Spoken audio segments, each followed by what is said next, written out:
Hello and welcome. My name is Omar Ergi. I'm an academic. I teach Islamic theology at a university. And today I will be presenting on the topic of is the story of Adam alayhi salam narrated by the Qur'an metaphorical. Now, the main reason why I decided to do this presentation is I have read articles from Muslim academics and comments of Imam who argue that verses about Adam could be mutashabihat, which means metaphoric, symbolic. And basically this is what the argument is. The story of Adam in the Quran could be metaphorical and should be reinterpreted. And one can still remain faithful to the Quranic narrative by accepting the theory of human evolution. The verses about Adam are actually talking about the symbolic creation of human beings, not a particular individual. And like Isa alayhi salam, Adam alayhi salam may have been fashioned in a mother's womb. It can still be argued that he was the first modern human being coming from the genus Homo. So this is what the argument is basically. Now it is evident that the theory of evolution is the main reason behind this claim. And the assumption is that the evolution theory equates science. Now, I will be challenging this argument on the basis of Ahl Sunnat wal Jamaat Aqidah, creed, and also the fact that there are many scientists out there, molecular biologists, biochemists, physicists, philosophers, mathematicians, who actually, argue against the theory of evolution based on scientific grounds. But first, let us briefly have a look at the Quranic narrative about Adam alayhi salam. And you will see that there are many verses there, and there are more, that the creation of Adam alayhi salam in the Quran explained in quite detail, and I have highlighted some of the verses there, as you can see in red. And it says sounding clay, created from sounding clay.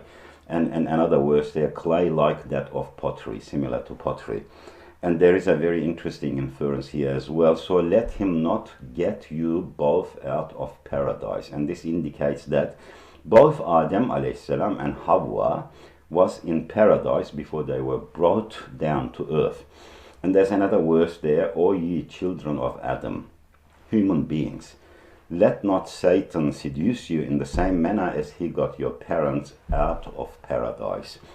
As I said, there are many other verses, similar to this, and also there are many hadith about this, and there is a consensus by the Islamic theologians and scholars, 1,400 years of scholarship, and they have a consensus on the fact that Adam alayhi salam was created from clay in Jannah. He was placed in paradise, and then he was taken out of paradise and placed on earth.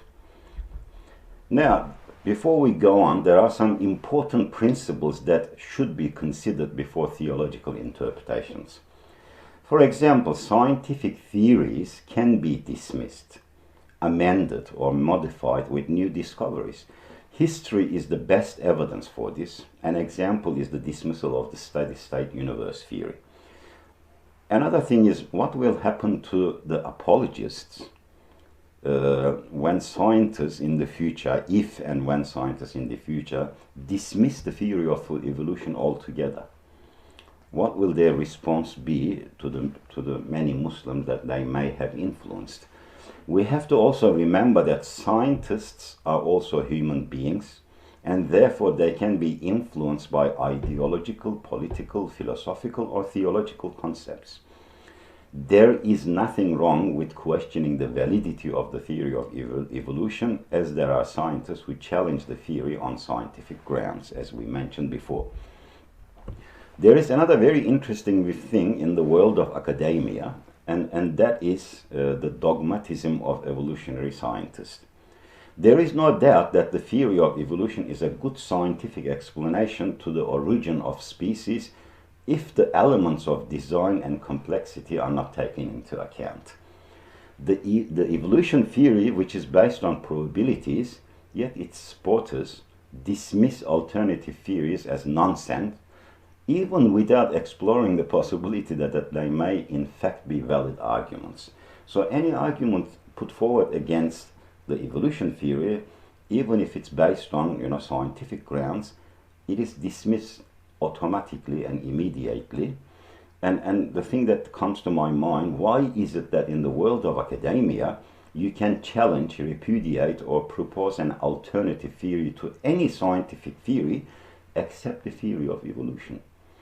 Why is it considered as taboo to criticize the theory of evolution? It is unacademic to argue that the theory of evolution has no gaps or flaws and that no alternative theories are available. I think this is very important before we come up with arguments that the Qur'an should be reinterpreted so it can be compatible to the theory of evolution. Now, what is the apparent clash between religion and the theory of evolution? When Charles Darwin first introduced the theory of evolution, it was based on a hypothesis that tried to explain the diversity of species on Earth. So why are there so many different species on Earth? In fact, these days, according to research, there are more than 8 million different species on Earth. The modern synthetic theory also tries to explain the origin of life through the concept of probability, randomness. So what are the arguments from theological perspective? Religious scriptures assert that life is a product of creation, not chance. The Creator is all-knowing and all-powerful, therefore there is no room for randomness in nature. The Creator does not experiment with nature or life. Adam is the ancestor of human beings, therefore human species did not evolve from primates. And this is the arguments from the theological religious perspective. There are, as I mentioned before, biochemical challenges to modern synthetic theory. And let us take a look at some of them, but first a very basic lesson in biology. Now, all living entities are made up of proteins, which means no proteins, no living organisms. Protein chains are formed by amino acids. These are all organic compounds. In order to form the chain, amino acids are held together by a chemical bond called the peptide bonds. Now here's the dilemma. Proteins are product of living entities, not the other way around. So how did they form in the prebiotic earth and gradually produce life? Now the modern synthetic theory says by chance.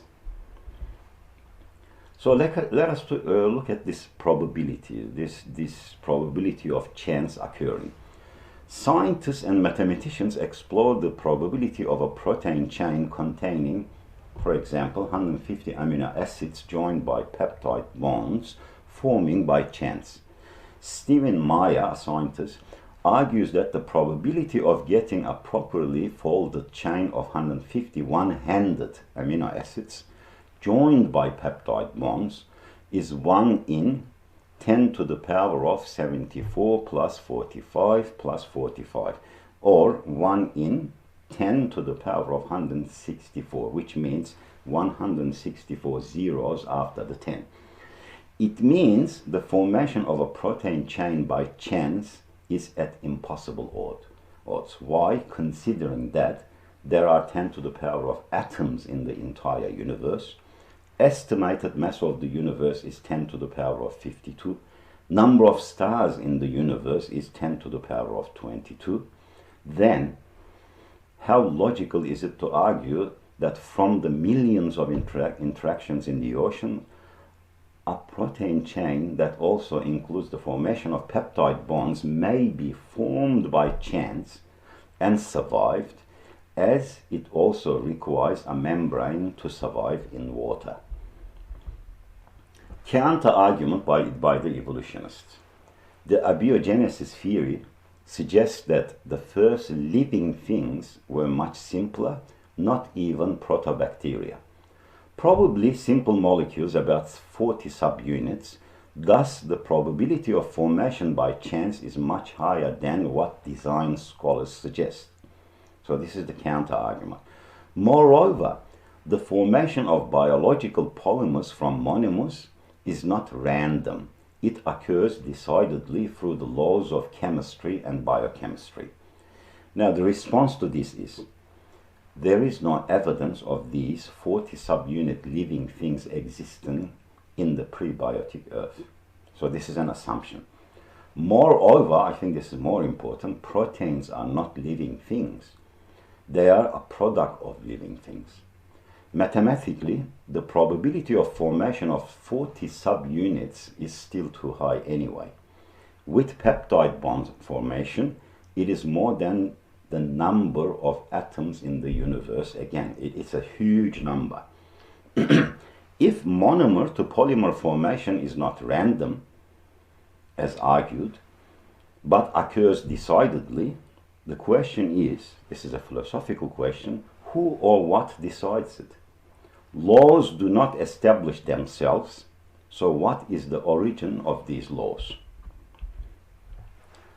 There are also biological and philosophical problems with the modern synthetic theory as well. It is important to note first that there is no generally accepted theory for the origin of life, because they are two different things.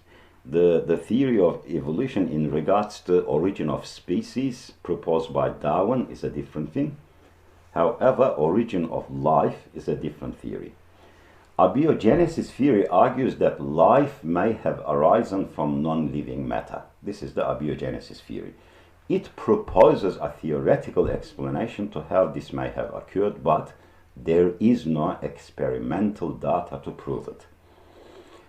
Biogenesis argument, on the other hand, infers that life can only come from life. This argument is proven by experimentation.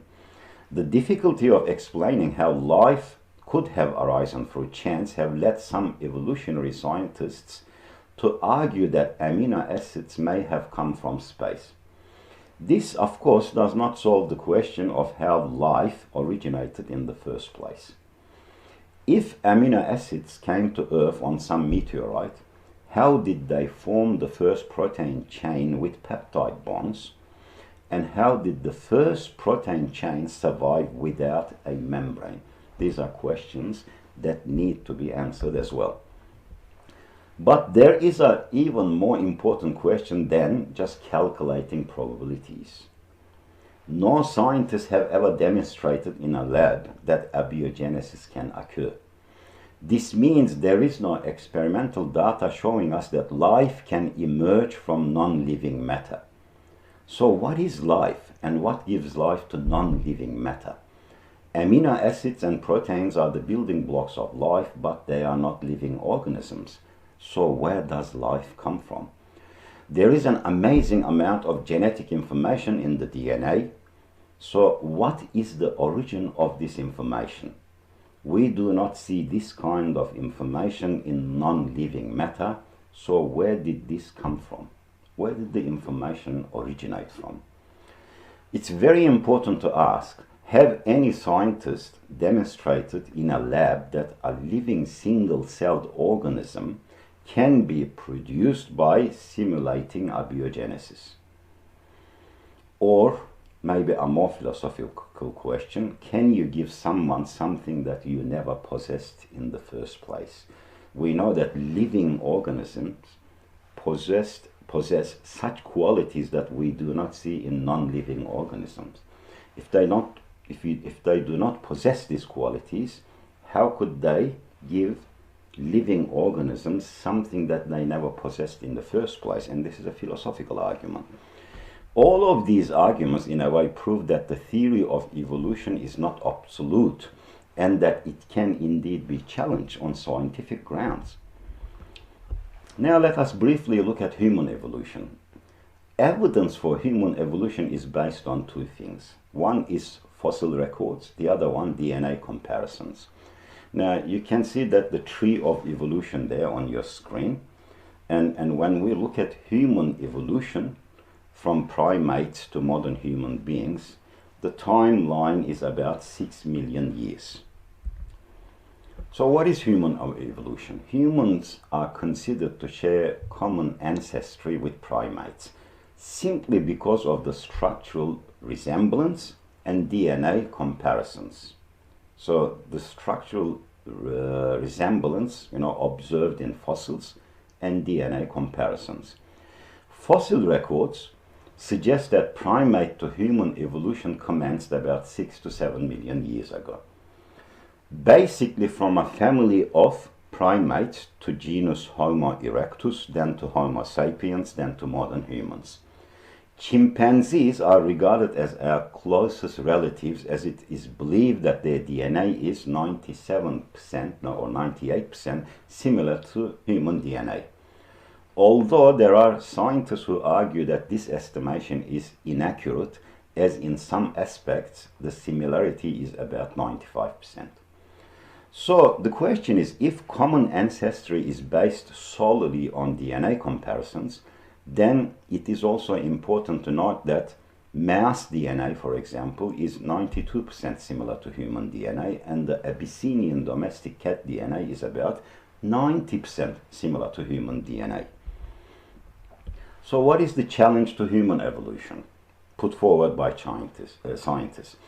According to Casey Luskin, evidence suggests that the genetic differences between chimps and humans could not arise by standard evolutionary mechanisms, as even the 2% difference equates to 35 million base pair differences.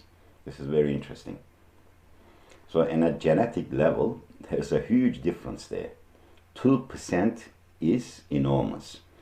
This means that even if two of these specific genetic differences were required for a functional advantage, a period of 200 million years is needed.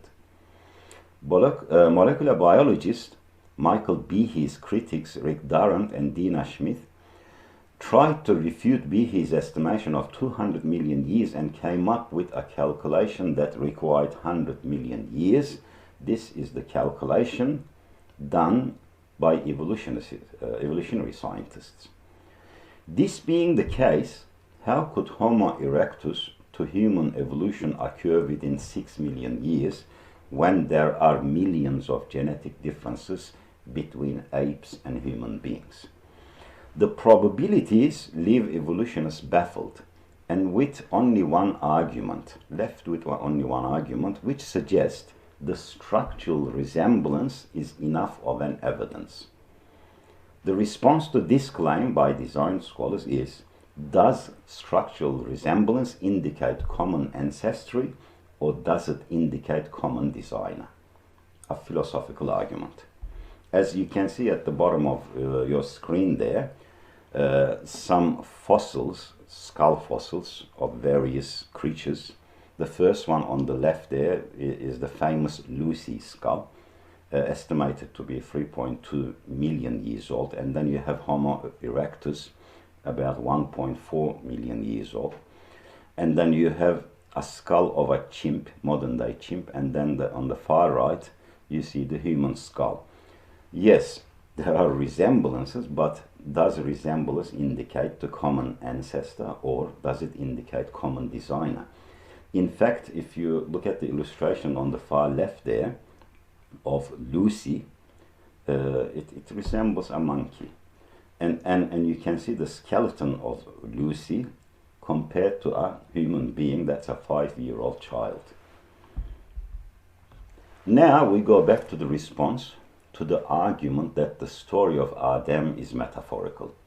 There are too many verses in the Qur'an clearly stating that Adam was not created on earth. There are also two theological problems with the argument that God creates through evolution. Now, this argument is put forward by few Muslims, but in general, a lot of Christian scholars also put forward this argument, giving into the evolutionary theory. So, what are those two theological problems? If God is creating new species through the evolutionary process, then God is experimenting with nature to see what the end product will be. This negates God's attribute of ilm in Islam, Islamic theology, which is knowledge, and hence the name of all-knowing, alim, because God knows everything even before they are created.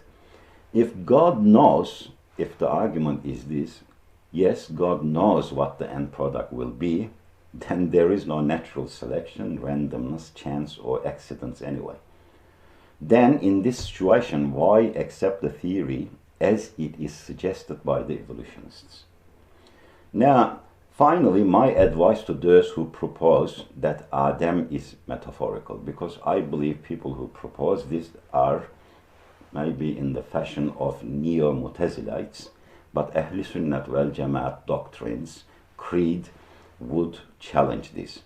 So my advice to these people who propose this: the theory of evolution is not absolute, so do not try to reinterpret the Qur'an so that it is compatible to human evolution. 2, revise your understanding of the names and attributes of God in Islam, Islamic theology. All literature on Islamic Aqidah, creed, asserts that God is Al-Alim. Therefore, he knew the specifics of all species prior to their creation. Furthermore, he is Al-Qadir, meaning that he can create what he wills without the aid of a process which functions randomly, functions on probabilities. Thank you all for listening, and that brings me to end of my presentation.